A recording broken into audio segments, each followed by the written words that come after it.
Welcome to stage 7. Do you believe it? Can you believe it that we are already at stage 7? Wow, it has been a journey and there have been bumps in the road. I know there have been some tough conversations. Oh, I know. Maybe there's been a tear here and there. Maybe there's been some frustration, but we have made it to number 7. And in this stage, we are starting to put everything together in an organizational setting so that we can reach stage 8. And stage 7 really stems out of stage 6. Do you remember what stage 6 is? Yes, you're right, it's strategy. I hope that's what you said, because that's what I heard. Yes, it's strategy. So, stage 7 stems out of strategy. What is stage 7? Organizational structure. Sometimes we flip, and we'll have organizational structure first and then strategy. And this is where it can get kind of fishy. When you first look at the phases or the stages, I use that word interchangeable because they are phases, almost like a phase of life, and they are stages. I'm getting to a certain point. So when we look at the stages, one may argue that the organizational structure should come prior to the strategy. To some extent, I would like to concur. However, if we have our organizational structure, we place it before strategy, that means that strategy will stem out of organizational structure. So we're going to fit people into the organization, that's what usually happens, and then from there we'll find a way to make it happen. We can't do that. Our strategy is going to be the base, it's going to be the platform that gives the trajectory that propels the organizational structure. Because you need to make that structure to support the strategy.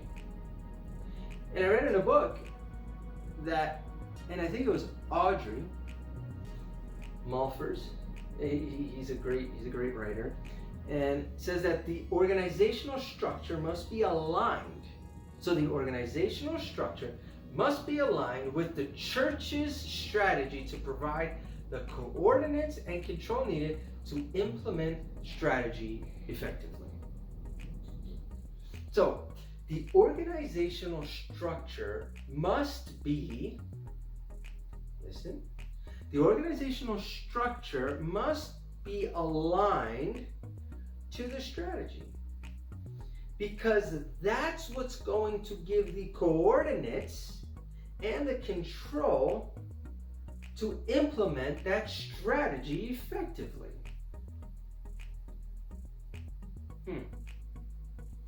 So our organizational structure must be created, formulated, put on paper for the purpose of strategy.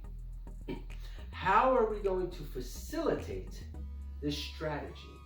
How will it come to pass?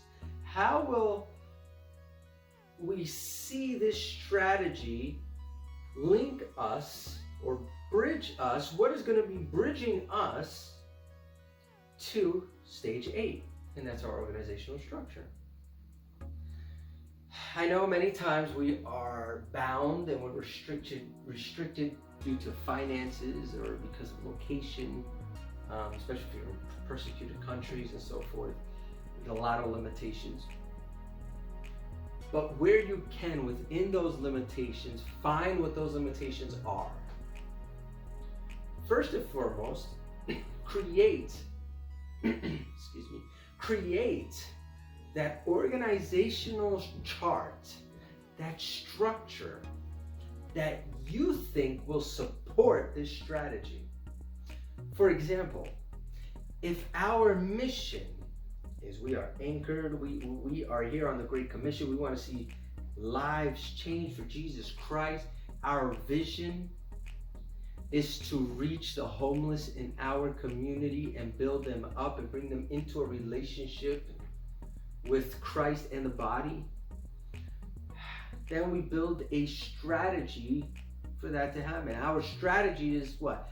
We are going to build the teams so that we can hit the streets or go out on the streets, and we are going to provide certain services, whether it be restoration because of jobs, or dealing with issues with prostitution, or dealing with drug addictions, alcohol, whatever it be. That's our strategy. We're going to build teams, and we're going to create these connections with other organizations, so then we can bring them to these organizations that can support them and help them out. Now, to do that, we understand that we probably need to have some people working in the church. So let's hypothetically say that, okay, this is our structure. We have our senior pastor, and we may have an associate pastor. Oh my gosh, we used to have some other 2 associate pastors helping out, and we had a worship pastor and so forth, but we need to focus on reaching. So okay, well, we need to restructure. So maybe now we have a senior pastor and we have an outreach pastor, where that's what they're going to do. They're going to focus in external initiatives, external projects. And we might have a pastor of administration, of operations, to work within the congregation. And then everything else trickles down, and that pastor of outreach will reach out to volunteers and build teams there, and they'll have coordinators and so forth. And then you have to see, okay, where does that budget, remember the boundaries that we did before? That's why it's so important that we do them in steps. And we actually do them, because now the boundaries, okay, we have a budget. We can use $250,000, hypothetically saying. Okay, we pay Senior Pastor X, we could pay this person X and this person X. We could only put part-time this. Oh man, but we really need this position. Okay, so maybe we have to rearrange. We have to shuffle things around. And that's going to happen. And that's okay. And that's the way it should work. You write down what it is that you see that organizational structure being to support that strategy. And within that, you look at your boundaries, and you look at your safeguards, and you modify it accordingly. And that's how you build your organizational structure. Don't just put somebody in a position just because they're nice, please. Although that's very important. Somebody that's integral, somebody that has character, those are key elements. Somebody of faith, of course. At least for me, I think, of course. But people that have some type of understanding in whatever position it is that you're going to be plugging them in. And not because it's a friend of a friend, because the purpose is the ministry. The purpose is the kingdom of God. It is getting to a level where you can lead strategically, lead through oversight, where you can look at the big picture. And we don't want to pick at those weeds anymore. And when you start plugging people in, just for plugging them in, you're going to have to pick at those weeds. So no, create that structure based on your strategy. You have some homework to do. I know you're going to do great. Just sit down, brainstorm, put it on a piece of paper, church board, help your senior leadership team, and vice versa. Help one another out. Sit at the table. Be frustrated together, not at each other, but I know these things can be frustrating because we want to shuffle, but it's okay. Continue to press on. So keep on pressing on, and I'll see you in the final stage.